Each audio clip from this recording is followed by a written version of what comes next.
400 বছর পর্যন্ত নমরুদের এমন পিটনি দিল আল্লাহ, 400 বছর পর্যন্ত মাথার ভিতরে যন্ত্রণা নিয়ে বেঁচেছিল নমরুদ।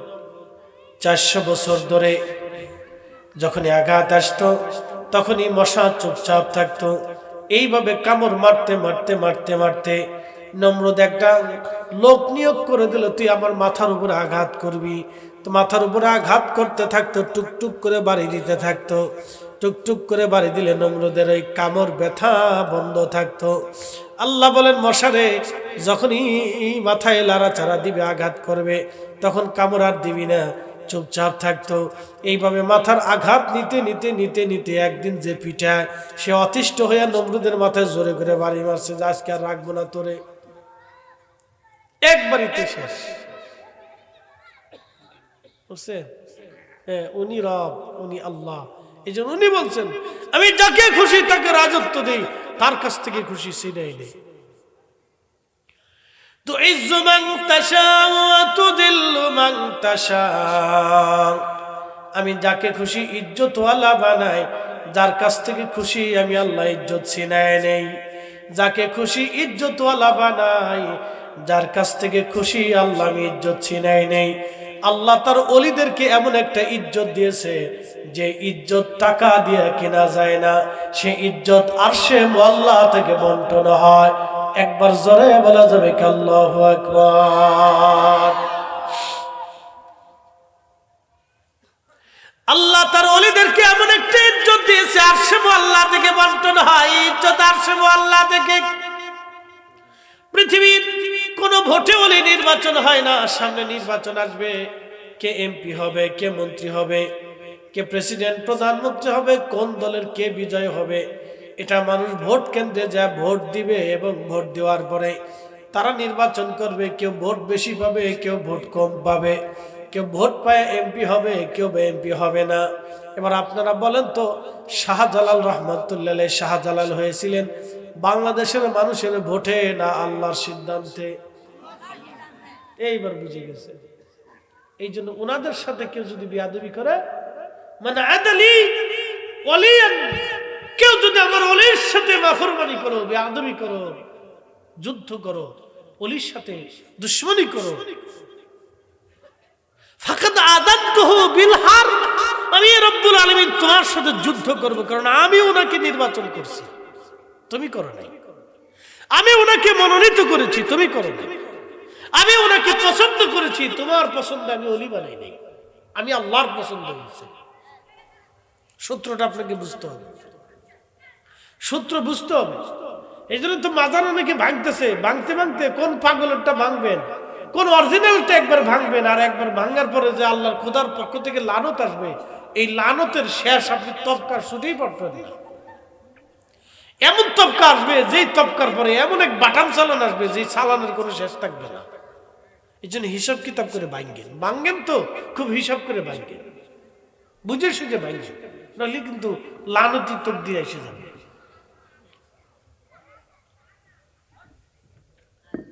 আরে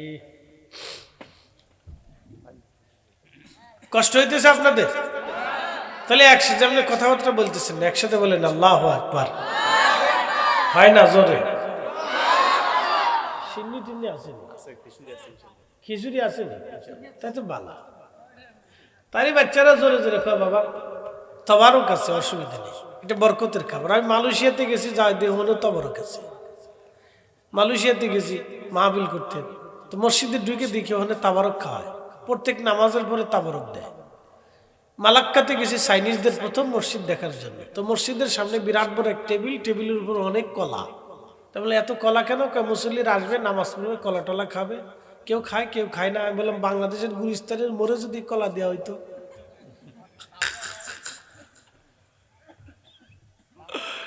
যদি বলে বাংলাদেশের গুলিস্তানের মোড়ে দিলে কলাও শেষ, গামলাও শেষ, যারা কলা খাবে তারাও শেষ। মেড ইন বাংলাদেশ, কলা পড়ে রয়েছে, খাওয়ার মানুষ নেই, কেউ খাচ্ছে কেউ খাচ্ছে না। আর আমরা জিলাপি পিছনে রেখে নাম সামনে দিয়ে নামাজ গেলে পিছনে দেখবে জিলাপি নেই, ফলাফানে লুয়ে ফলাইছে। তাহলে অর্থ হলো আমাদের এই অসুস্থতা কবে শেষ হবে আমরা নিজেরাও জানি না। এই ধরনের কিন্তু এক ধরনের অসুস্থতা, সাইকোলজিক্যাল প্রবলেম, এটা বাচ্চারা ছোটকাল থেকে এইভাবে তৈরি হয়।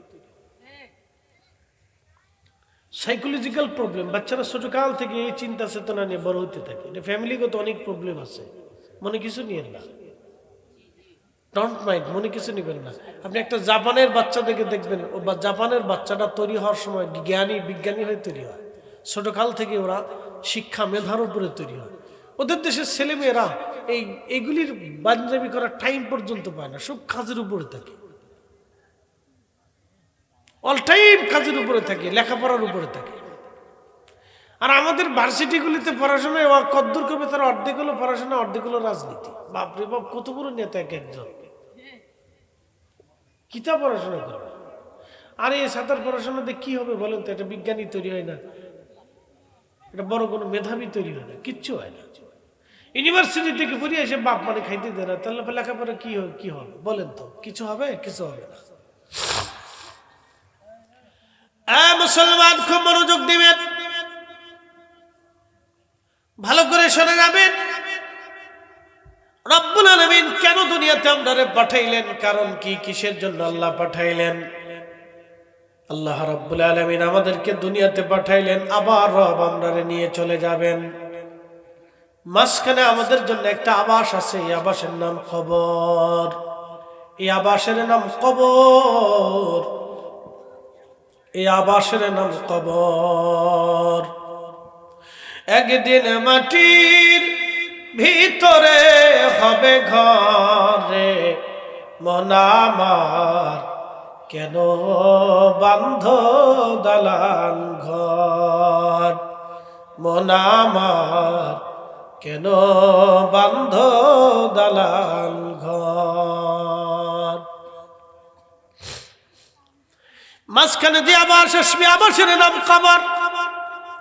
এই কবরে আপনাকে থাকতে হবে কত বছর, কত দিন, কত হাজার বছর আমরা কেউ জানি না। এই কবরে আপনাকে থাকতে হবে, মাঝখানে একটা আবাস, এই আবাসের নাম হচ্ছে কবর। এই জন্য আল্লাহ বললেন, ওয়ামিনহা নুখরিজুকুম তারাতান উখরা, তোমাদের কি কবর থেকে আমি আল্লাহ উঠাবো। কবরে আল্লাহ আমাদেরকে নিয়ে চলে যাবেন। কবরে কত হাজার বছর এই কবরের জীবনে থাকতে হবে আমাদের তা জানা নাই। সাইয়েদুনা ঈসা রুহুল্লাহর জমানাতে ঈসা আলাইহিস সালামের উম্মতেরা বলল, নবী ঈসা, নবী ঈসা, ও ঈসা পয়গম্বর, আপনি একটু দয়া করে নূহ আলাইহিস সালামের ছেলে হামের সাথে আমাদের একটু কথা বলায় দেন। নূহ নবীর 4টা সন্তান ছিল। একটা সন্তানের নাম হাম, সাম, ইয়াফেস এবং কেনান। কেনান অবিশ্বাসী মহাপ্লাবনে কেনান ডুবে মারা গেল। 3টা বেটা তার জীবনে বেঁচে ছিল, হাম, সাম, ইয়াফেস, কেনান। হাম, সাম, ইয়াফেস। ইয়াফেসের বংশধর হলো আফ্রিকানরা, আর হামের বংশধর হলো আরবরা, সামের বংশধর হলো অনারবরা। আরবরা হলো হামের বংশধর, সামের বংশধর হলো অনারবরা, এবং ইয়াফেসের বংশধর হলো আফ্রিকানরা। দেখবেন যত আফ্রিকান আছে সব কালা এবং সব নিগ্র। কোটি কোটি আফ্রিকানরা কালা নিগ্র। পুরা আফ্রিকাতে শুধু নিগ্র, কালা আর কালা। এবং কি বিকট বিকট তাদের চেহারা দেখবেন, এবং তাদের অনেকের শরীর থেকে দুর্গন্ধ আসে। তাদের শরীর থেকে বিশ্রী ফটকা ফটকা গন্ধ আসে। মনোযোগ দিবেন হাজিরিন, ইয়াফেসের বংশধর আফ্রিকানরা, সারা আফ্রিকার মানুষ দেখবেন কালো নিগ্র। সামের বংশধর হলো অনারবরা, আর হামের বংশধর হলো আরবরা। এই আরবদের ভিতরে যিনি হামের কবর দেখার জন্য ঈসা রুহুল্লাহর উম্মতরা বলল, হুজুর আপনি তো মরাকে খোদার হুকুমে জিন্দা করতে পারেন। ঈসা রুহুল্লাহর একটা মুজিজা ছিল, উনি কবরের পাশে দাঁড়ায় যদি বলতো, কুম বিজনিল্লাহ, ও কবরওয়ালা খোদার হুকুমে তুমি দাঁড়ায় যাও। 50,000 বছর আগের কবর হলো, কবরের ভিতর থেকে মানুষ দাঁড়ায় যাইয়া হযরত ঈসা রুহুল্লাহর সাথে কথা বলতো, সালাম দিত। একসাথে জোরে বলবেন কি আল্লাহু আকবার। কি আশ্চর্য মনে হচ্ছে না? কিন্তু এটা ওনার মুজিজা ছিল, এটা ওনার মুজিজা ছিল। সাইয়্যিদুনা ঈসা রুহুল্লাহ আলাইহিস সালাতু ওয়াস সালাম উম্মতকে নিয়ে চলে গেলেন একটা কবরের পারে। বিরাট বড় একটা কবর, অনেক বড় টিলার মতো দেখা যায়। ঈসা রুহুল্লাহ তারে নিয়ে চলে গেলেন। উম্মতেরা বলল, হুজুর এত বড় টিলা, এটা তো পাহাড়ের মতো দেখা যায়, এই পাহাড় আবার কিসের? বলে এটা পাহাড় না, এটা হামের কবর। হাম কত বড় ছিল! সাইয়্যিদুনা ঈসা রুহুল্লাহ কবরের পাশে দাঁড়ায় বলেন, কুম বিজনিল্লাহ, হাম খোদার হুকুমে দাঁড়ায় যাও। খোদার হুকুমে হযরত হাম আলাইহিস সালাম দাঁড়িয়ে গেলেন। মস্ত বড় বিরাট দেহ আকৃতি, বুঝতে পারতেছেন আদম সফিউল্লাহ ছিলেন ৬০ হাত, তো আমাদের হাতের ৬০ হাত না, আদমের হাতের ৬০ হাত ছিলেন তিনি। আদম আলাইহিস সালাম ছিলেন ৬০ হাত। আদম আলাইহিস সালামের ছেলে হযরত শীশ আলাইহিস সালামের ৩ পুরুষ পরে হযরত নূহ আলাইহিস সালাম। তার মানে বুঝতে পারতেছেন হযরত আদম আলাইহিস সালাম থেকে ২০০, ২৫০, ৩০০ বছর পরে হযরত নূহ আলাইহিস সালাম। নূহ আলাইহিস সালামের বেটা হাম কত বড় লম্বা হতে পারে? একবারে মিনিমাম হলেও ৫৯ হাত লম্বা ছিলেন, একবারে কম করে হলেও হযরত হাম ৫৯ হাত লম্বা ছিলেন। তার কবরের পাশে দাঁড়া করাইলেন, বিরাট বড় লম্বা। হযরত ঈসা রুহুল্লাহ ডাক দিয়ে বলেন, হাম তুমি কি আমারে চিনছো? হাম ডাক দিয়ে বলেন, হ্যাঁ আপনি খোদার পয়গম্বর হযরত ঈসা রুহুল্লাহ। আপনাকে আমি চিনেছি। হুজুর আপনি আমাকে কেন ডেকেছেন? বলে, হাম রে, তোমার পরিচয় জানার জন্য, মহাপ্লাবনের ঘটনাগুলি তোমার কাছ থেকে জানার জন্য আমার উম্মতরা আবদার করছে, বিদায় কবরের পাশে এসে তোমারে ডাক দিলাম। তবে হাম তুমি বলে দাও, তোমার চুলগুলি কেন সাদা হয়ে গেছে? হাম রে, তোমার চুল কেন সাদা হয়ে গেল? আমি জানি তোমার ইন্তেকালের সময় চুলগুলি কাঁচা ছিল, তোমার দাড়ি কাঁচা ছিল, তোমার চুল কাঁচা ছিল। হাম, তোমার চুলগুলি কেন সাদা হয়ে গেছে? ও আদম রে,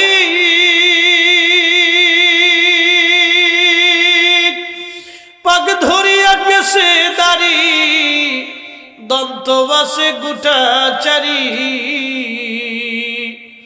সমন জারি গিয়াছে করিয়ারে সোনার আদম, জিন্দেগি তোর যাই ফাঁকি দিয়া, জিন্দেগি তোর যাই রে ফাঁকি দিয়া রে সোনার আদম, জিন্দেগি তোর যাই ফাঁকি দিয়া।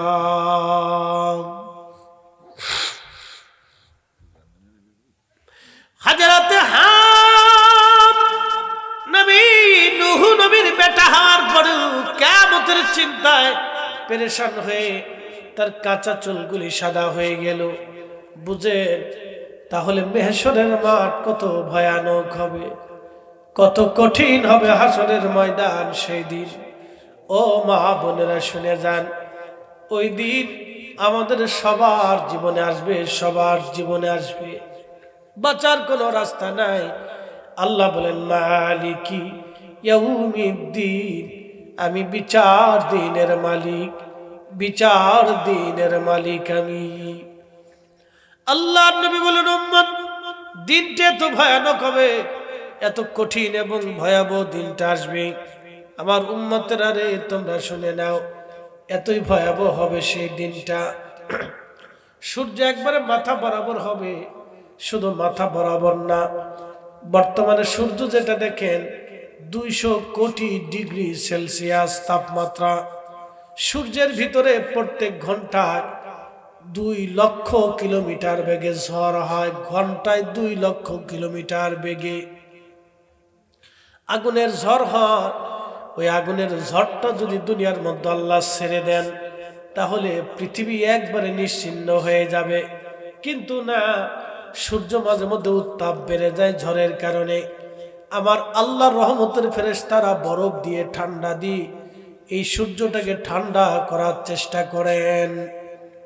কোটি কোটি শত শত লাখ অগণিত অসংখ্য কোটি টন মন গ্যাস দিয়ে আল্লাহ সূর্যটাকে জ্বালিয়ে রেখেছেন।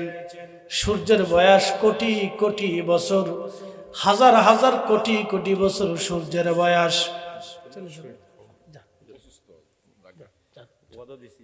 আল্লাহ আল্লাহ সুস্থ রাখুন, জি দোয়া করি। জি জি দেখা হয়েছে, জি জান ইনশাআল্লাহ আল্লাহ সুস্থ রাখুন।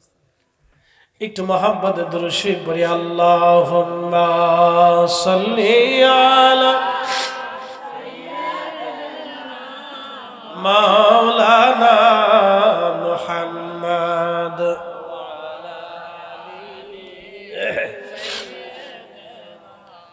মাওলানা।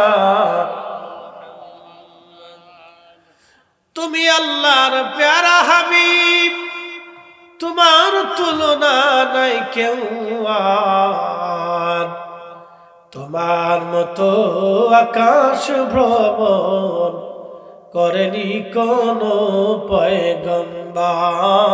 আল্লাহুম্মা সাল্লি আলা সাইয়্যিদিনা মাওলানা মুহাম্মদ ওয়া আলা আলি সাইয়্যিদিনা।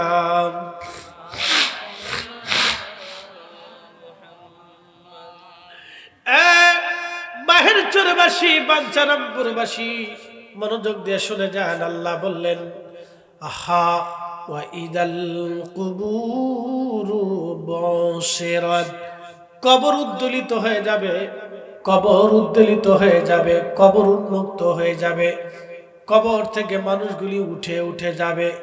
আল্লাহ বলেন, ইদা জুলজিলাতিল আরদু জিলজালাহা ওয়া আখরাজাতিল আরদু আসকালাহা ওয়া ক্বালাল ইনসানু মা লাহা।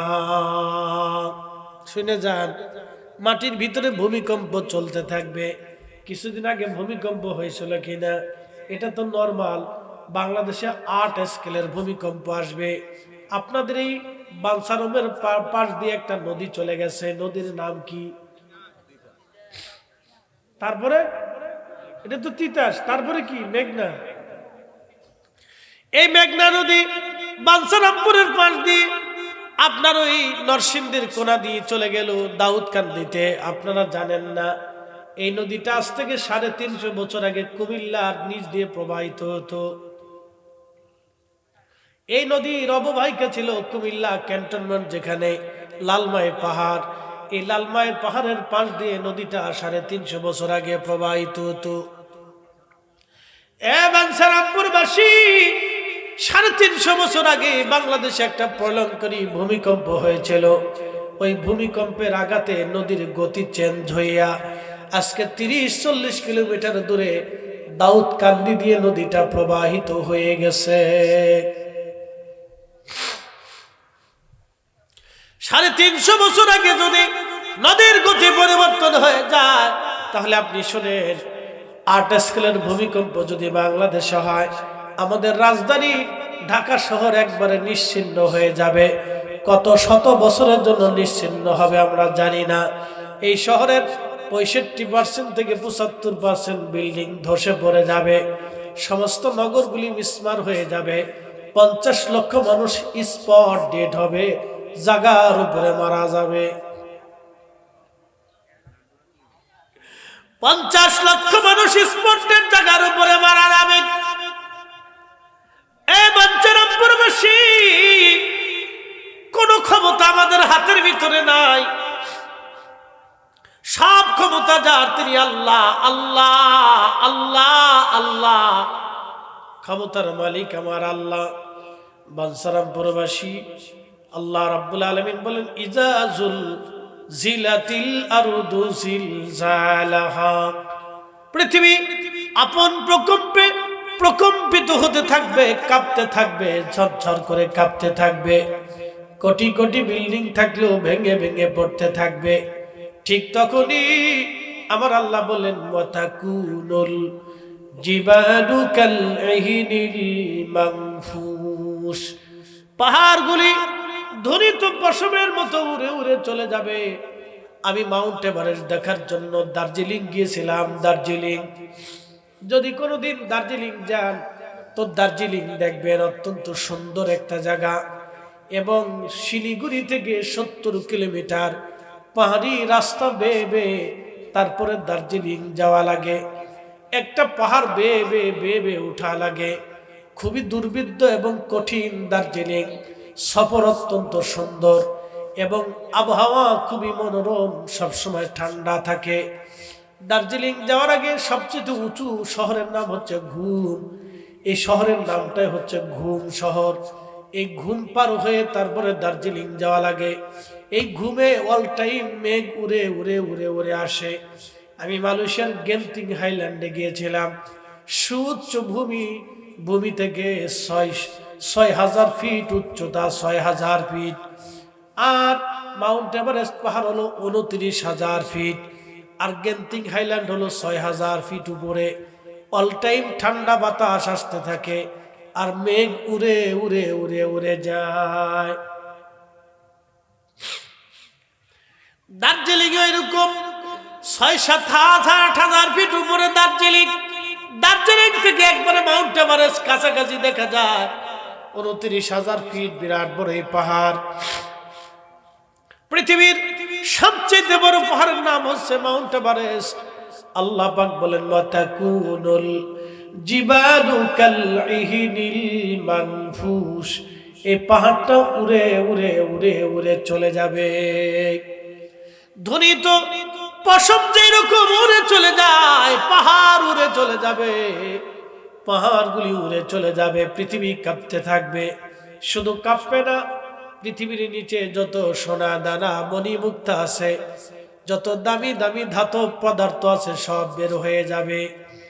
মানুষের আফসোস করবে, যে ডাকাত অন্যের স্বর্ণ অলংকার চুরি করে নিয়েছিল, সেই ডাকাত সেদিন হাসরের ময়দানে দাঁড়ায় স্বর্ণগুলি দেখে বলবে, আহা, আমি এই স্বর্ণের জন্য মানুষ খুন করেছিলাম, আমি এই স্বর্ণের জন্য অন্যের বাড়ি ডাকাতি করেছিলাম। আজকে কত স্বর্ণ পড়ে আছে, নেওয়ার মতো কোনো মানুষ নাই। কি ভুল করছিলাম সেই দিন, আমি কি ভুল করছিলাম, আহা, সেই দিন আমি কি ভুল করেছিলাম। মণিমুক্তা হীরা জহরত গুলি বের হয়ে আসবে। সেই দিন মানুষগুলি আফসোস করবে, আহারে, এই সম্পদের জন্য আমি ভাইয়ের মাথায় বাড়ি মারছিলাম, কি ভুল না সেই দিন করছিলাম। আজকে সম্পদ নেওয়ার মতো আজকে কেউ নাই। সেই দিন সন্তান কেঁদে দিয়ে বলবে, আহা, আমি দুনিয়ার এই সামান্য সম্পদের জন্য মারে খেতে দেই নাই, মারে ওষুধ কিনে দেই নাই, বাবারে ঘরের মধ্যে রাখিনি, রাগ করে পাঠাই দিয়েছিলাম। আল্লাহ, কিনা ভুল সেই দিন করছিলাম। আল্লাহ, এই সম্পদের জন্যে আজকে সম্পদ নেওয়ার মতো আজকে আর কেউ নাই। ওয়া আখরাজাতিল আরদু আসকালাহা, পৃথিবীর মাটিগুলি মাটির ভিতর থেকে সব বের করে দিবে। সেই দিন এই মানুষগুলি আফসোস করবে, বাহারে, এই সম্পদের জন্য আমরা মারামারি করেছিলাম, খুন করেছিলাম, আজকে কত সম্পদই পড়ে রইল, কেউ ধরার মানুষ নাই। কি ভুল করছিলাম দুনিয়াতে। নারীরা সেই দিন আফসোস করে বলবে, আহা, এই দুনিয়ার সাধারণ একটু সম্পদের জন্য বৃদ্ধ শাশুড়িকে ঘর থেকে বের করে দিয়েছিলাম, নিজের স্বামী নিয়ে শ্বশুর শাশুড়ির দিকে জুদা হয়ে পালিয়ে চলে গিয়েছিলাম। দুনিয়ার এই সাধারণ সম্পদের জন্য আমরা লড়াই করছিলাম। খুনি সেই দিন ডাক দিয়ে বলবো, আহা, আমি মানুষ খুন করেছিলাম, দুনিয়ার এই সম্পদের জন্য আমি মানুষ খুন করলাম, আহা, কি ভুল না আমি করেছিলাম, আহা। সেই দিন বান্দা আফসোস করতে থাকবে। শরীরের গোশতগুলি কামড়ায় কামড়ায় টেনে টেনে ছিঁড়ে ফেলবে আর বলবে, ফায়াকুল রাব্বি, আমাদের রব, লাউলা আখারতানি ইলা আজালিল করিব, আমাদেরকে আবার দুনিয়াতে পাঠায় দেন আল্লাহ। আল্লাহ গো, আমাদেরকে আবার দুনিয়াতে পাঠান, সুদখোর সেই দিন আফসোস করে বলবে, আহা, এই টাকার জন্য আমি একজনের 1 লক্ষ টাকা দিয়ে 20,000 টাকা লাভ নিছিলাম, আর এই সম্পদের জন্য আমি দুনিয়াতে কত সুদের কারবারি করছিলাম। ঘুষখোর ডাক দিয়ে বলবে, আহারে, আমি একজনের একটা চাকরি দিয়ে কতগুলি টাকা নিয়েছিলাম, এই সম্পদের জন্য আমি অন্যের কাছ থেকে জবরদস্তি করে টাকা নিয়েছিলাম, আজকে সম্পদগুলি মানুষের সামনে পড়ে আছে, হাসরের ময়দানে পায়ের নিচ দিয়ে সোনা দানা জহরত মণি মুক্তা পড়ে থাকবে। আর খুনিরা আফসোস করবে, ভাই ভাইয়ের মাথার উপরে বাড়ি মারছিল, আফসোস করবে। ওই বান্দা আফসোস করে বলবে, আহারে, এই সম্পদের জন্য আমি আমার ভাইয়ের সাথে ঝগড়া করছিলাম, আমি আমার বাবা মার সাথে ঝগড়া করছিলাম, আমি আমার সন্তানের সাথে ঝগড়া করছিলাম, এই সাধারণ সম্পদের জন্য আমি আমার সন্তানের হক মিটাই নাই। আফসোস করবে সেই দিন। নারী সেই দিন ডাক দিয়ে বলবে, আরে, সামান্য সম্পদের শোনার জন্য আমি আমার স্বামীর সাথে দুর্ব্যবহার করছিলাম। স্বামী সেই দিন বলবে, আহায়, সামান্য স্বর্ণের জন্য আমার স্ত্রীর সাথে বনিবনা হলো না, আমরা তালাক নিলাম, সন্তান জুদা হয়ে গেল, আমাদের সন্তানের হক আমরা আদায় করি নাই, আফসোস করে সেই দিন কাঁদতে থাকবে। কিন্তু আল্লাহ ডাক দিলেন, ইয়া আইয়ুহাল্লাযীনা আমানু লা তুলহিকুম আমওয়ালুকুম ওয়ালা আওলাদুকুম আন যিকরিল্লাহ।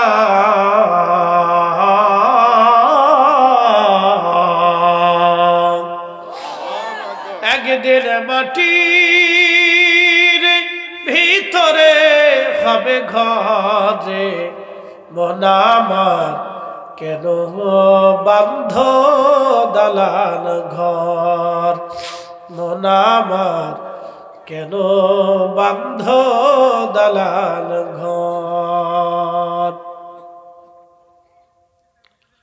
সেই কিয়ামতের ময়দানে মানুষগুলো আফসোস করতে থাকবে। আমার আল্লাহ বলেন, ওয়াতিয়াউমা ইয়াকুনুন নাসু কাল ফারাশিল মাবসুস। সেই দিন মানুষগুলি কিয়ামতের ময়দানে বিক্ষিপ্ত পতঙ্গের মতো দৌড়া দৌড়ি ছোটাছুটি করতে থাকবে, কেউ কারো চেহারার দিকে তাকাবে না। আমার শরীর আজকে সুন্দর শাল আপনারা দেখতেছেন, এটা আমাকে আজান আরাম দিচ্ছে, কিন্তু কিয়ামতের ময়দানে কারো শরীরে পোশাক থাকবে না। সেই দিন সবাই বস্ত্রহীন থাকবে।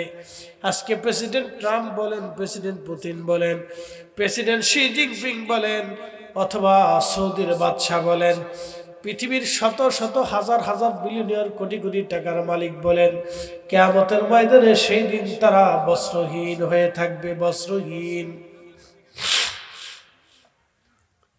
শরীরে কোনো পোশাক সেই দিন তাদের থাকবে না।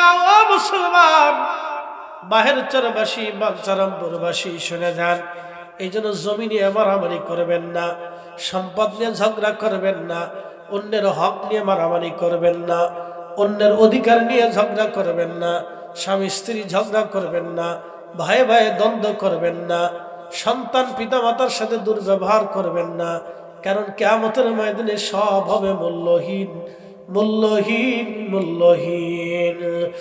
এলমে বাতেন নাহি যারো হাসরে সে অন্ধ হয়, ইশকে খুদা নাহি যারো দোজখেতে সেই রয়। ওরে ইশকে খুদা নাহি যারো দোজখেতে সেই রয়। এই জন্য যদি ওয়াজ বুঝে থাকেন তাহলে ওয়াজ বাড়ি পর্যন্ত নিয়ে কাজে লাগবে। যদি ওয়াজ বুঝেন তো ওয়াজগুলি বাড়ি পর্যন্ত নিয়ে কাজে লাগবে। বস্ত্রহীন থাকবে সবাই, কারো শরীরে পোশাক থাকবে না। আম্মা জান আয়েশা বলেন, হুজুর, নারীরাও কি বস্ত্রহীন থাকবে? আল্লাহ রাসূল বলেন, হ্যাঁ, নারীরাও বস্ত্রহীন থাকবে। তো এক মহিলা সাহাবী বলেন, হুজুর, তাহলে তো নারীদের জন্য লজ্জার কারণ হবে। নবী বললেন, সাহাবী, সেই দিন কোন পুরুষ নারীর দিকে, নারী কোন পুরুষের দিকে তাকানোর মতো সময় পাবে না। কি কত কঠিন হবে। আল্লাহ রাসূল বললেন তিন জায়গা সন্তান মায়ের পরিচয় দিবে না, মা সন্তানের পরিচয় দিবে না, বাবা সন্তানের পরিচয় দেবে না, সন্তান বাবার পরিচয় দিবে না। যে মা কলিজা দিয়ে সন্তানকে ভালোবাসে সেই মাটাও তিন জায়গা কোনো পরিচয় দিবে না। যেই বাবাটা কলিজার ভিতর থেকে সন্তানটাকে ভালোবাসে সেই বাবাটাও কোনোদিনও সন্তানের পরিচয় দেবে না। তিন জায়গা সন্তান বাবা মার পরিচয় দিবে না। সাহাবীরা বলেন, হুজুর কোন জায়গা? নবী বললেন, মিজানের পাল্লায় যখন গুনার পাল্লা নেকের পাল্লা ওজন শুরু হয়ে যাবে তখন সন্তান বাবার পরিচয় দিবে না, বাবা সন্তানের পরিচয় দিবে না। উম্মতেরা রে, ডান হাতে বাম হাতে আমলনামা দেওয়ার সময় কেউ কারো পরিচয় দিবে না। আর একটা জায়গার নাম হচ্ছে ফুলসিরাতের ঘাটে। কেউ বিদ্যুৎ গতিতে পার হবে, কেউ দ্রুত গতিতে ঘোড়ার গতিতে পার হবে, কেউ উটের গতিতে পার হবে, কেউ হেঁটে হেঁটে পার হবে, কেউ হামাগুড়ি দিয়ে দিয়ে পার হবে।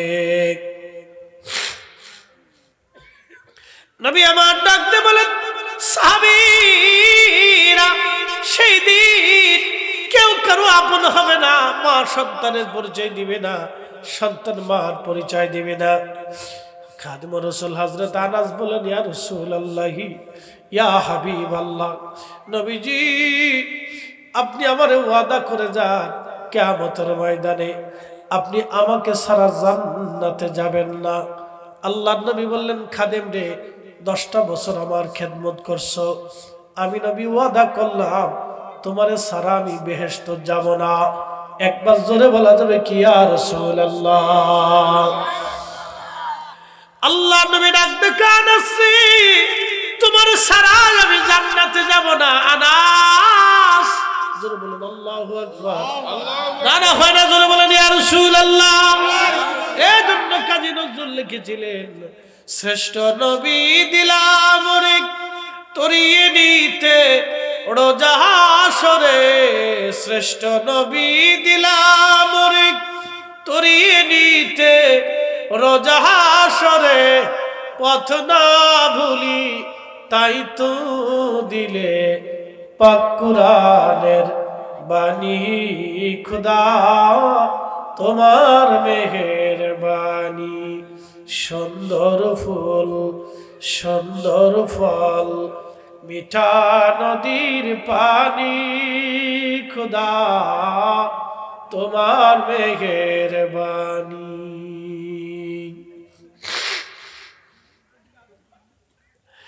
এ বাঞ্ছারামপুরবাসী, কঠিন ওই দিনে নবীজি বললেন, আনাস তোমার সারা জান্নাতে আমি যাব না।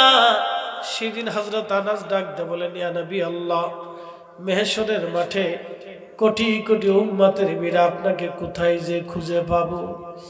নবীজি বলেন, আয় আনাস রে, মিজানের পাল্লার কাছে তুমি গেলে আমারে পাবা। বলে, হুজুর মিজানের পাল্লায় যদি না পায় তাহলে তুমি আমাকে ওই হাউজে কাউসারে খুঁজে পাবা। বলে, হুজুর হাউজে কাউসারে যদি আপনারা খুঁজে না পাই, নবী বলেন, আনাস রে, আমারে তুমি মিজান ফুলসিরাতের ঘাটে গেলে খুঁজে পাবা। এই 3 জায়গায় আমি নবী অবস্থান নেব, আমার উম্মত যেন জাহান্নামে চলে না যায়। উম্মত রে, মিজানের পাল্লার পাশে আমি তোমার অপেক্ষায় দাঁড়িয়ে থাকবো। এই সময় তোমার মা তোমাকে ভুলে যাবে, তোমার বাবা তোমাকে ভুলে যাবে, তোমার আত্মীয় স্বজন তোমাকে ভুলে যাবে, তোমার কথা কেউ মনে রাখবে না। কিন্তু আমি রাসূল ওই দিন তোমার জন্য মিজানের পাল্লায় দাঁড়ায় থাকবো। কিন্তু প্রশ্ন, ফরিদ হুজুর আমরাও কি সেই দিন পাবো কিনা? হা, পাবেন, যদি উম্মতের মতো উম্মত হতে পারেন। যদি উম্মতের মতো উম্মত হতে পারেন তাহলে আশা করা যায় কিয়ামতের ময়দানে আপনি আমার রাসূলকে পেতে পারেন উম্মতের মতো উম্মত হলে। উম্মতের মতো উম্মত যদি হাত তাহলে নবী পেতে পারে না। বাঞ্ছারামপুরবাসী, উম্মত হওয়া লাগবে, উম্মত। উম্মত হতে হবে, উম্মত।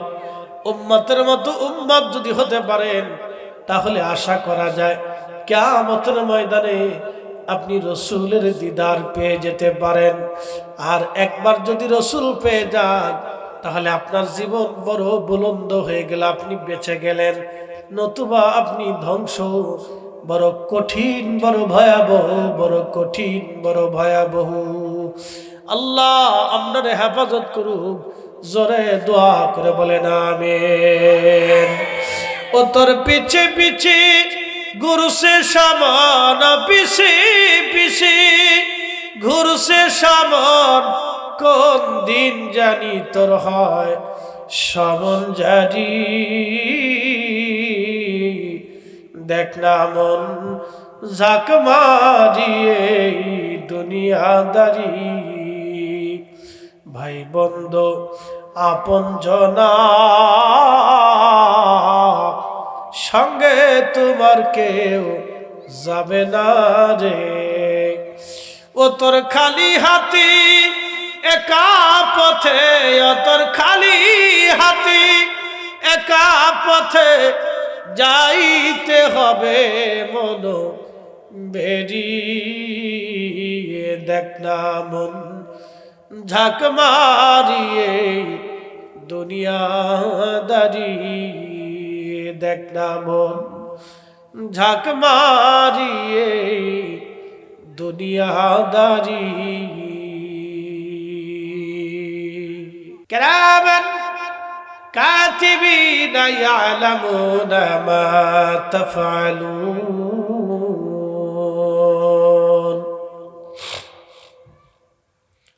রব্বুল আলামিন বললেন, কিরামান কাতিবিন, আমার দুইজন ফেরেশতা তোমরা কি করো না করো আমার কিরামান কাতিবিন সব জানে এবং সব কিছুই তারা লিপিবদ্ধ করে। কিরামান কাতিবিন সব জানে, সব লিপিবদ্ধ করে। কিরামান কাতিবিন। আমাদের পিছনে রব্বুল আলামিন গোয়েন্দা সংস্থা লাগিয়ে দিলেন, গোয়েন্দা সংস্থার নাম কিরামান কাতিবিন। সবার পিছনেই কিরামান কাতিবিন আল্লাহ নিযুক্ত করে রাখছেন। আপনার নিঃশ্বাসটা কোন কাজে খরচ হয় তাও কিরামান কাতিবিন সব লিখে রাখে। আপনি কাকে গালি দিয়েছেন, মন্দ কথা বলেছেন, কিরামান কাতিবিন লিখে রাখছে।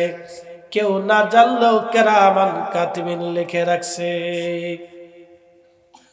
গোপনে কি করছেন? আচ্ছা, সামনে রমজান আসতেছে, ছোটকালে মনে আছে রোজা রেখে পানির খুব তৃষ্ণা রাখছে, কিতা করতাম পানির ভিতরে, নদীর ভিতরে ডুব দিয়ে তারপরে পানি খেয়েছি।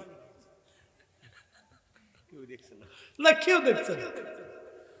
আমার ছোটকালে কথা মনে আছে, সারাদিন রোজা রাখছি, এখন খুব ক্ষুধা লাগছে। দুপুরবেলা যাইয়া তখন মা মুড়ি বানাইতো। কি বানাইতো? মুড়ি।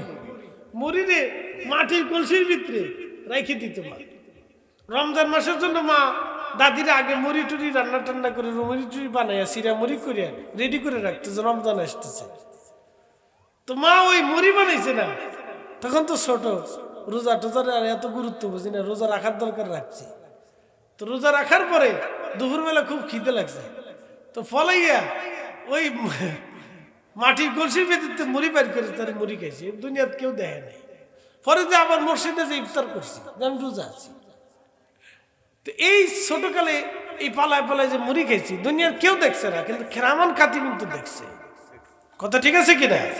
আমি যে পানির নিচে ডুব দিয়ে পানি খাইছি, দুনিয়ার কেউ দেখে নাই। আমার সাথে যারা গোসলে নামছে তারাও দেখছে না, তারাও জানে নাই যে আমি পানি খাইছি।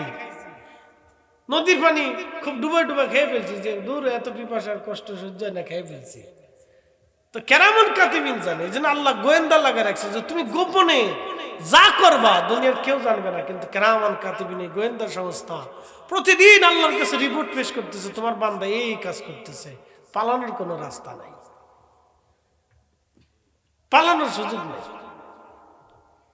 কিরামান কাতিবিন সব লিখতেছে, আপনি কেউ জন্য কি কাজ করতেছেন সব লিপিবদ্ধ করতেছে। তাদের কলম কখনো বন্ধ হয় না, অল টাইম কলম চলতেছে, লেখালেখি চলতেছে।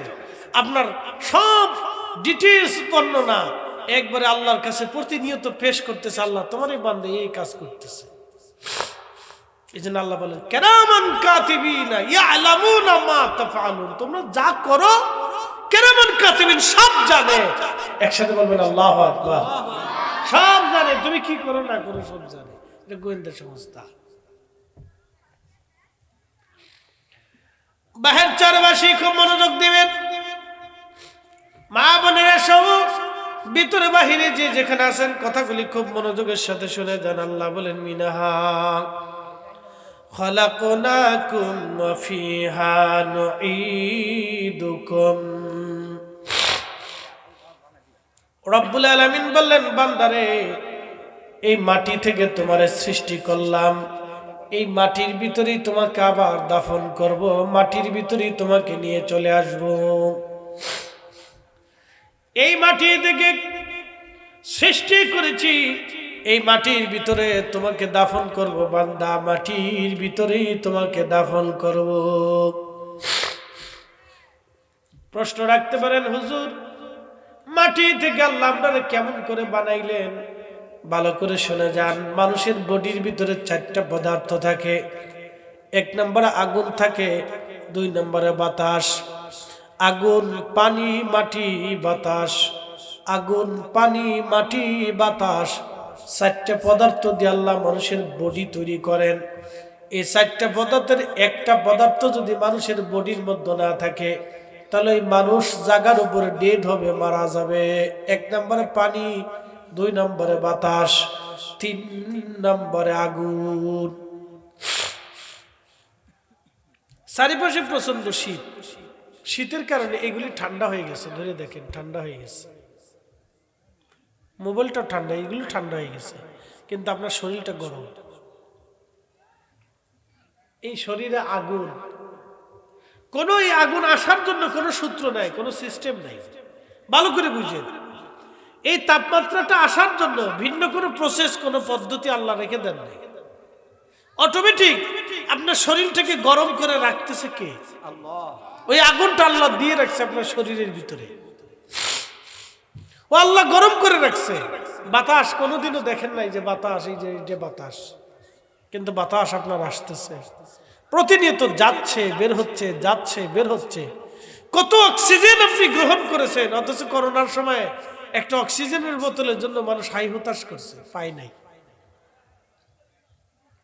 শত শত কোটি টাকার মালিক একটা অক্সিজেন পায় নাই, তখন অক্সিজেনের অভাবে। বুঝতে পারছেন? অথচ প্রত্যেক দিন আপনাকে আল্লাহ এত অক্সিজেন গ্রহণ করাইলেন, তারপরে আপনার কাছে ভালো লাগে না। এরপরে খোদার হুকুম আপনার কাছে অমান্য করতে মন চাইছে, আপনি অমান্য করছেন। বল কারণ কি? আপনি কাকে অনুসরণ করছেন? এখন এই যে আল্লাহ পাক কোরআনের এক আয়াতে ওয়াজ করছেন, ইয়া আইয়ুহাল্লাযীনা আমানু, হে ঈমানদার, ইয়া আইয়ুহাল্লাযীনা আমানু, হে ঈমানদার, আমানুত্তাকুল্লাহ, আমি আল্লাহকে ভয় করো, হাক্কা তুকাতিহি, ভয় করার মতো ভয় করো। শুধু এখানে শেষ না, ওয়ালা তামুতুন্না ইল্লা ওয়া আনতুম মুসলিমুন, এবং মুসলমান না হয়ে তোমরা মরো না, মুসলমান হয়ে তারপরে কবরে আসো। আল্লাহ বানাইলেন কত জাতি,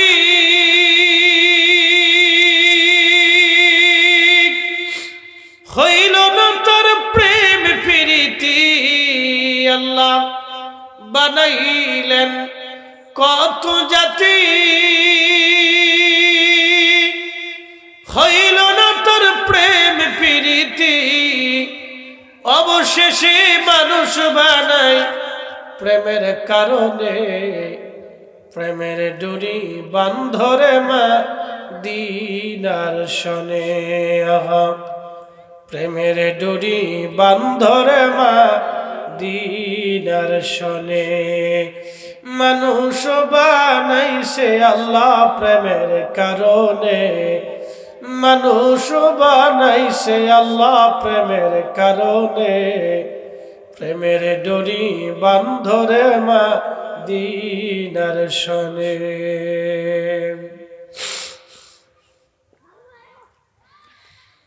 বাহের চরবাসী খুব মনোযোগ দিবেন। রব্বুল আলামিন বললেন, বান্দারে তোমাকে বানাইলাম এই মাটি থেকে, আবার এই মাটির ভিতরেই তোমাকে দাফন করব, এই মাটিতেই তোমাকে নিয়ে আসবো আমি আল্লাহ। ওয়া খালাকাল ইনসানা মিন সালসালিন কাল ফাখার।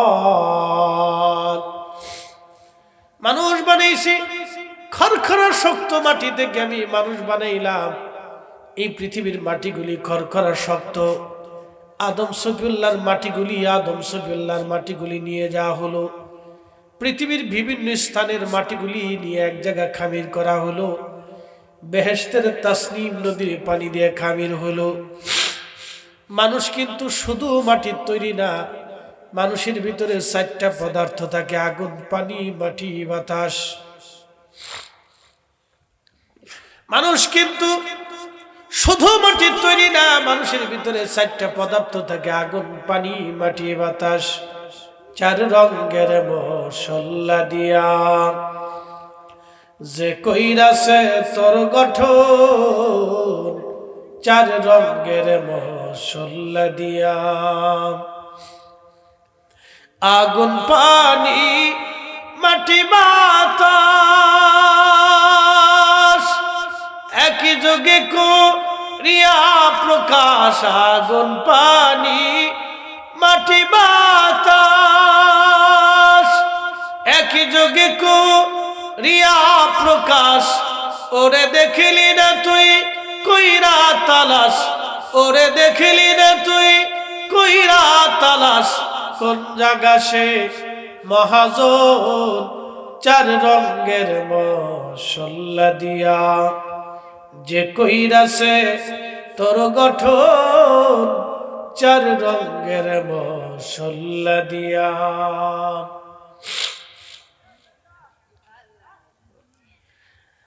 বাহের চরবাসী খুব মনোযোগ দিবেন। চোখের কোণার থেকে ঘুম থেকে উঠলে ময়লা আসে কিনা, চোখ থেকে পানি আসে কিনা, এই চোখ থেকে আলো বের হয় কিনা, এই দেখেন এখানে আল্লাহর কুদরত। ভালো করে বুঝেন,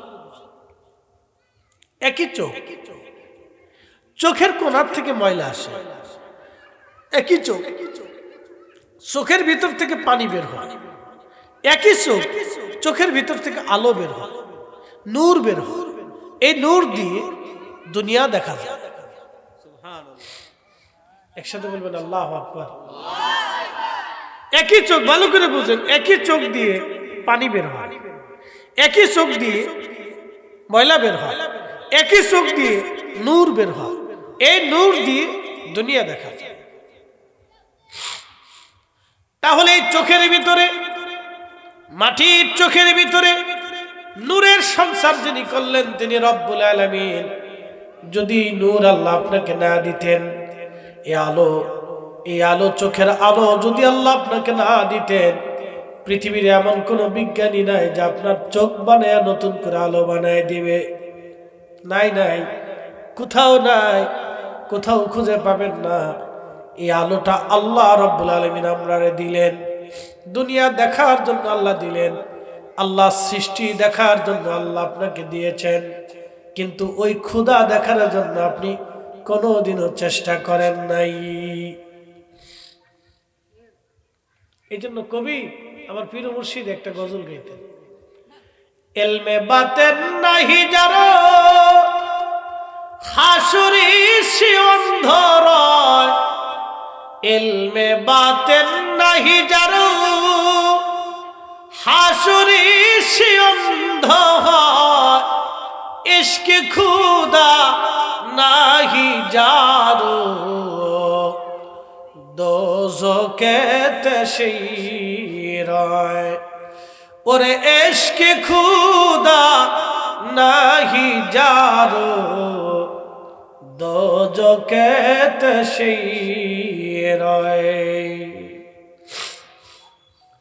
জীবনে আল্লাহর দেওয়া চোখ দিয়ে আল্লাহর সৃষ্টির কত নিয়ামত আপনি দেখলেন, কিন্তু এই আল্লাহর চোখের পিছনে আর একটা চোখ আছে। এই আল্লাহর এই বাহ্যিক চোখের পিছনে আর একটা চোখ আছে। এই চোখের নাম হচ্ছে কালবের চোখ।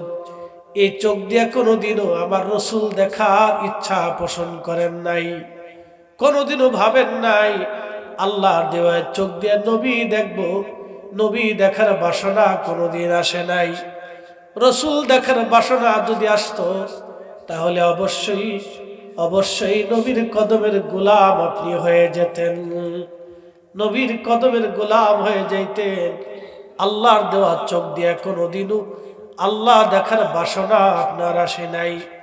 এই যে আল্লাহ দেখার বাসনা, রসুল দেখার বাসনা, এই বাসনাটাই বলা হয় ইলমে বাতেন।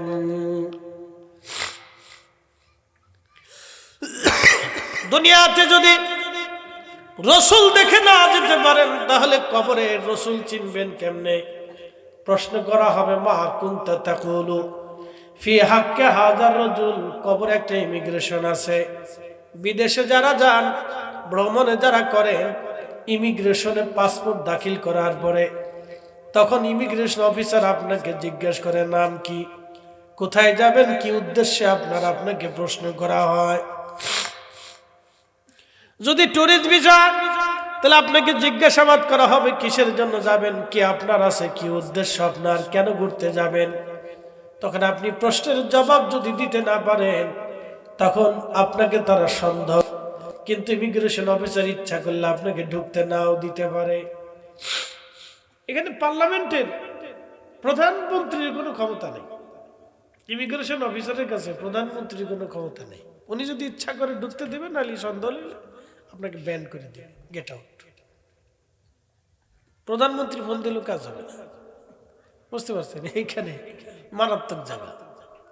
ওনার সন্দেহ লাগছে, বলবো এটা হবে না, ওনাকে আমার সন্দেহ লাগছে।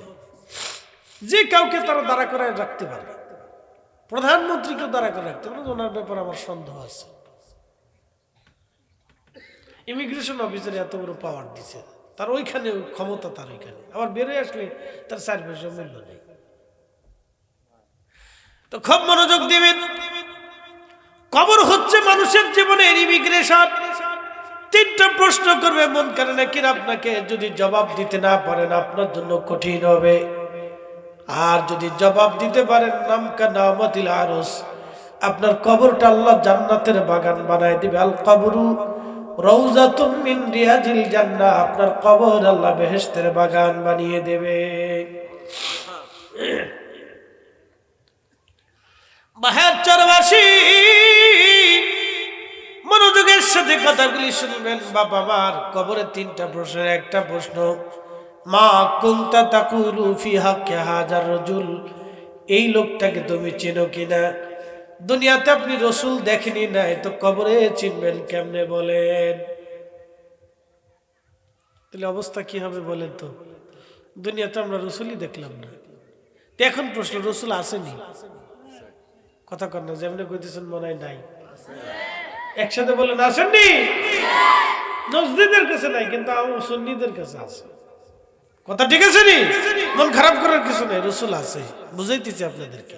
যদি না থাকতো তাহলে পৃথিবী ধ্বংস হয়ে যেত। পৃথিবী তার ভারসাম্য হারাইতো। বলে এটা কেমন কথা? হ্যাঁ বলতেছি, রসুল আছে।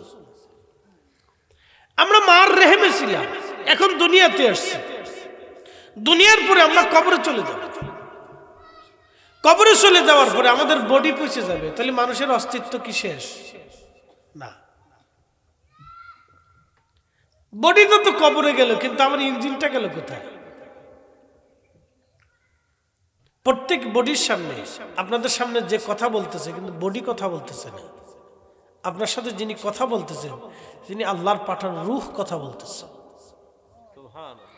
আর আমি যাদের সামনে কথা বলতেছি তারাও আল্লাহর পাঠানো রূহের সামনে কথা বলতেছি। এই বডিটা একটা স্ট্রাকচার করে আল্লাহ আপনাকে দুনিয়াতে পাঠিয়েছে। বডিটা হচ্ছে শরীয়ত, কিন্তু আপনার বডির ভিতরে যিনি বসে আছেন ইনি হচ্ছেন মারিফাত। তাকে দেখা যায় না, ছোঁয়া যায় না, ধরা যায় না, যদি শোয়া যেত, ধরা যেত, দেখা যেত, তাহলে আজরাইলও দেখতে পারতেন। আজরাইল কোন রাস্তা দিয়ে নিয়ে গেল তাও দেখা গেল না, নিয়ে গেছে এটা সত্য। পৃথিবীর কোন ডাক্তার আজও পর্যন্ত ধরে রাখতে পারে নাই, কোন বিজ্ঞানীরাও আজও পর্যন্ত ধরে রাখতে পারে নাই। চলে যাবে এটা সত্য। বলে নিবে কে? বলে রব্বের হুকুমে নিয়ে যাবে। বলে নিবে কে? মালাকুল মউত নিবে। যে নিবে তারও দেখা যায় নাই, যাকে নিছে তাকেও দেখা যায় নাই, যার হুকুমে নিছে তারও দেখা যায় নাই, যার হুকুমে যেই জগতে নিল সেই জগতও দেখা যায় নাই। কিন্তু যারে নিছে সে সত্য, যে নিছে সেও সত্য, যার হুকুমে নিছে সেও সত্য, যেই জগতে নিছে সেই জগতও সত্য। তাহলে এখন বলেন নবীরা আসেনি? একসাথে বলেন আসেনি? আছে। এটা সহজ হিসেবে আপনাকে বুঝাই দিলাম, দলিলে যাইনি, বাস্তবতার নিরিখে বুঝাইলাম। নবীরা আছে। শুধু নবীরাই থাকে না, যে মানুষগুলি মারা যায় সে মানুষদেরও আত্মা থাকে, রূহ কবরে থাকে। এই জন্য কবরের পাশে দাঁড়ায় একটা সালাম দেয়, আসসালামু আলাইকুম ইয়া আহলাল কবুর আল মুসলিমুন আল মুসলিমাত। ও মুসলমান নরনারীরা, তোমরার উপরে আল্লাহর রহমত ও শান্তি বর্ষিত হোক। যেটা মরে গেছে গা, পয়সে গেছে গা মাটির সাথে, তারা সালাম দিলাম কিতা? বডি পয়সে গেছে কিন্তু রুহু বসে নাই। আল্লাহর এই বডির সাথে কোনো বক্তব্য নাই। বক্তব্য হচ্ছে যে আমার ভিতরে যিনি বসে আছেন, কথা বলতেছেন, ওনার সাথে বক্তব্য। আল্লাহ তোমাকে পাঠিয়েছিলাম। শোনেন, এই জন্য মানুষ মারা যাওয়ার পরে আমরা একটা দোয়া করি, ইন্না লিল্লাহ, নিশ্চয় আল্লাহর জন্য, ওয়া ইন্না ইলাইহি রাজিউন, আমরা আল্লাহর কাছে ফিরে যাব। কার কাছে ফিরে যাব? আমরা সারা বছরই দোয়া করি কিন্তু দোয়ার মর্ম বুঝি নেই, আজকে বুঝাই দিলাম। একসাথে বলেন, ফিরে যাব কার কাছে? যাওয়ার সময় কিন্তু কোনো বয়স নেই, ছোট্ট বাচ্চাটাকেও নিয়ে যেতে পারে, কোনো বয়স নেই। প্রেসিডেন্টকে নিয়ে যাবে, প্রধান উপদেষ্টা নিয়ে যাবে, সে যতই সুদের কারবারি করে হাজার হাজার কোটি টাকার মালিক হোক, কাজ হবে না, ওনারা নিয়ে যাবে, মানে আল্লাহ নিয়ে চলে যাবে। জিজ্ঞাসা করবে, গ্রামীণ ব্যাংক করছিল কোন উদ্দেশ্যে, কত পার্সেন্টেজ তুমি নিছো, কত টাকা জমা করছো, এবার হিসাব কষে বুঝিয়ে দাও। এটা কি বৈধ ছিল না অবৈধ ছিল? ব্যারাক করছিলে, সেরাক ধরেই ছিলে, এনজিও করছিলে, 1 লক্ষ টাকা টাকা দিছো তুমি, 20,000 টাকা অতিরিক্ত লাভ নিছো, টাকা দিয়ে টাকার ব্যবসা, কোন কিতাবে কোন সিস্টেমে আল্লাহ আমি আল্লাহ বৈধ করছিলাম, তুমি আমার হিসাব বুঝাও, আমারে বুঝাই দাও। তুমি 1 লক্ষ টাকা একজনকে দিয়ে 20,000 টাকা লাভ নিলা, কোন হিসাবে নিলা আমার বুঝাও। আমি আল্লাহ তো এটা বৈধ করিনি, এটা আমি হারাম করছিলাম। কেন করছিলাম? যে টাকা দেয় তার লাভ হয়, যে টাকা নেয় তার কোনোদিনও লাভ হয় না। আমার বুঝান যে কি লাভ হয়েছে? কোনো লাভ হয় না।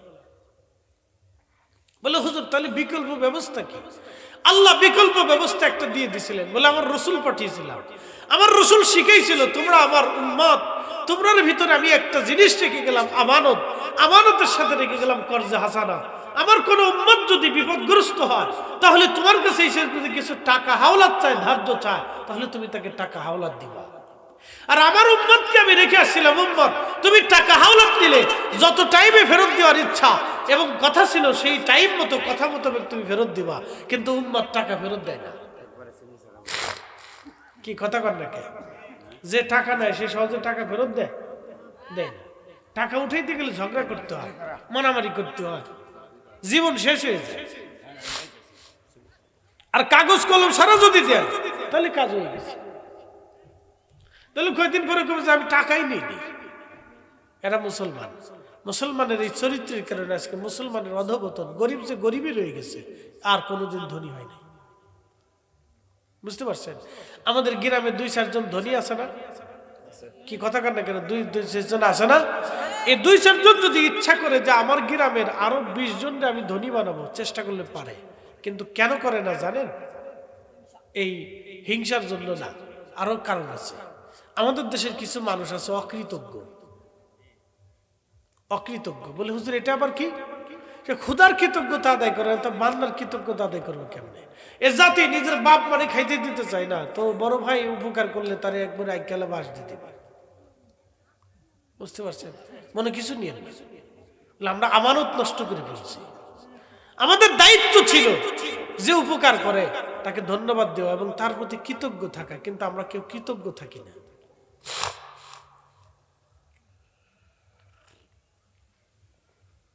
আমরা কৃতজ্ঞ থাকি না, আমরা অকৃতজ্ঞ হয়ে যাই। এই জন্য আল্লাহ রাব্বুল আলামিন আমাদেরকে বলেন লা ইন শাকারতুম লা আযীদান্নাকুম, কৃতজ্ঞ হও নিয়ামত বাড়াই দিব। ওয়ালা ইন কাফারতুম, বেঈমানি করবা, ইন্না আযাবি লাশাদীদ, তোমার জন্য শক্ত শাস্তির ফয়সালা করে রাখছি। আসো, তুমি তো মারাই যাবা, আমার কাছেই আসতে হবে তোমাকে, তোমাকে রাখার মতো কেউ নাই পৃথিবীতে। একসাথে বলেন, আমরা কার কাছে ফিরে যাব? দুনিয়াতে রাখার মতো কেউ আমাদের আছে? রেখে দেবে। করোনার সময় আমার মসজিদের এক মুসল্লি মারা গেল। ইমাম সাহেব হুজুর বলেন, হুজুর, এক বিলিয়নিয়ার, কোটি কোটি টাকার মালিক, ধনী, মারা যাওয়ার পরে ভদ্রলোক আমাকে বলতেছে, হুজুর আমরা গোসল দিলাম। করোনার রোগী কেউ গোসল দিতে চায় না। হুজুর আমরা গোসল দিলাম, কাফন দাফন পড়াইলাম, কবর খনন করলাম, জানাজাও পড়াইলাম। কলিজার টুকরো ছেলেটাকে 10টা বার ফোন দিছি, একটা বার আপনার বাবার চেহারাটা দেখে যান, কবরে নিয়ে যান। শোনেন বাস্তবতা, 10টা বার ফোন দিছি, আপনার বাবারে একটা নজর দেখে যান, কবরে নিয়ে চলে যাবো। আমরা সব শেষ করে ফেলছি, শুধু একটু দেখে যান। কেন? বাবার করোনা হয়েছে, হুজুর আপনার এই কাজ সারেন। বাস্তবতা থেকে বলতেছি, বুঝতে পারছেন? এটা জীবন, এটাই বাংলার মানুষ। এতটা অকৃতজ্ঞ মানুষ, এত অকৃতজ্ঞ, ভাবলে গা শির উঠবে আপনার। এই জন্য আল্লাহ বলেন, যদি বেঈমানি করো, ইন্না আযাবি লাশাদীদ, শক্ত শাস্তি দেব তোমাকে। কুত্তা জীবনেও বেঈমানি করে না, মরে যাবে, বেঈমানি করবে না। আপনি ওকে একটু খাবার দিবেন আর একটু আদর দিবেন, ও আপনার জন্য জীবন দিবে, বেঈমানি করবে না। বলে, হুজুর কুত্তা বেঈমানি করে না কেন? আল্লাহ ওকে সৃষ্টি করে দুনিয়াতে পাঠিয়েছে, যদি আমার বান্দার সাথে বেঈমানি করবি না, ও বেঈমানি করে না। একটা বিড়াল আপনার সাথে বেঈমানি করবে না, খাবার দিবে না, আপনার ইঁদুর মারবে, পোকা মারবে, সাপ ঢুকতে দিবে না, জিন ঢুকতে দিবে না, আপনার বাড়ি পাহারা দিবে, আপনার কাছে ঘুমাবে, আপনাকে পাহারা দিবে। সে গরু খাবার দিবে না, আপনাকে দুধ দিবে, লাথি দিবে না, গুতা দিবে না, মারবে না, আপনাকে হত্যা করবে না। সে, আপনি তার সামনে থেকে তার বাচ্চা ছিনিয়ে নিয়ে চলে যাচ্ছেন, তারপরেও সে আপনাকে হত্যা করবে না, কারণ আপনি তাকে খাবার দিচ্ছেন, আপনার প্রতি সে কৃতজ্ঞ থাকে। বুঝতে হবে এটা। এই জন্য রব্বুল আলামিন বললেন, ফাবি আলাইহি রাব্বিকুমা তুকাযিবান।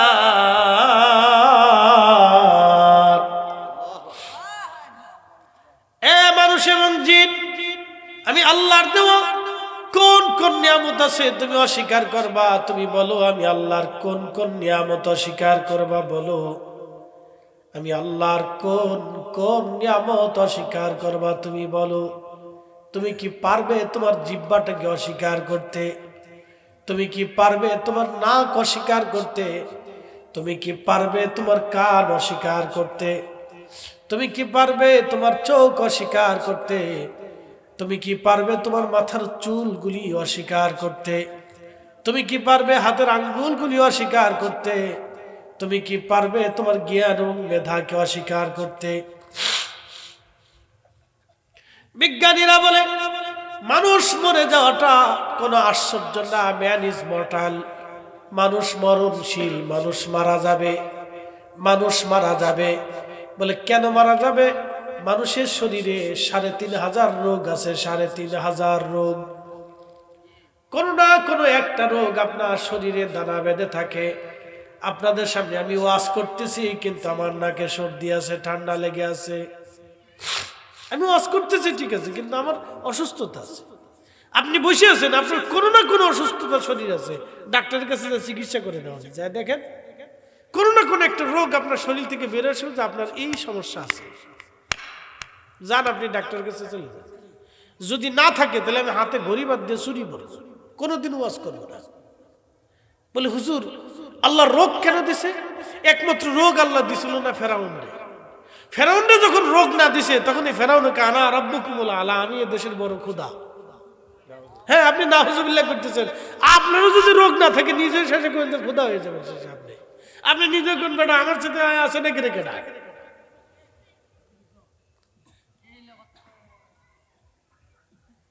কথা এটা নি। হ্যাঁ ঠিক আছে, ও বুঝিয়ে লিখছি। এই জন্য রোগ দিয়ে রাখে। রোগ যদি না দিত তাহলে আপনিও ফেরাউন হয়ে যেতেন। রোগ দিয়ে আপনার আত্মাটাকে দুর্বল করে রাখা হয় যেন তুমি খোদার দিকে রুজু হয়ে যায়। এই জন্য পৃথিবীর সব মানুষের আল্লাহ রোগ দিছে। হিন্দু, ওর শরীরে রোগ আছে, ও দেখবেন রোগে পড়িয়া ওই মা দুর্গার সামনে যে সেজদা করে, মা দুর্গা, মা বাঁচাও, মা আমারে বাঁচাও। তার বিশ্বাসে সে বলতেছে কি কথা, ঠিক আছে না? এটা তার বিশ্বাস, আমি কটাক্ষ করতেছি না, বলতেছি মা আমারে বাঁচাও।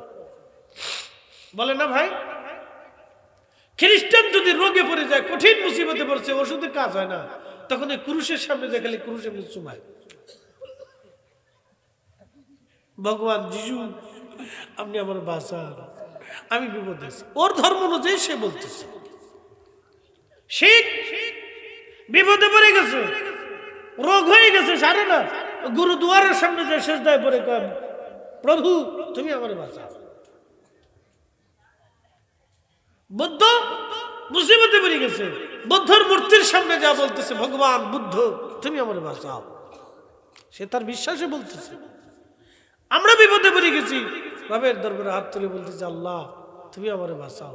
যদি রোগ না হইতো, বিপদ না হইতো, পেটে ক্ষুধা না থাকতো, অভাব যদি না দিত, চোখ যদি দুর্বল না বানাইতো, শরীর যদি বৃদ্ধতা না আসতো, যদি চুল না ফাঁকতো, বয়স হয়ে যাওয়ার পরে যদি শরীর রূপ না হইতো, তোর এই মুরব্বিও সেজদায় পড়তো না। আমার ঠিক আছে না, এটা আল্লাহ, উনি আল্লাহ, উনি সেরা। قل اللهم مالك الملك تؤتي الملك من تشاء وتنزع الملك ممن تشاء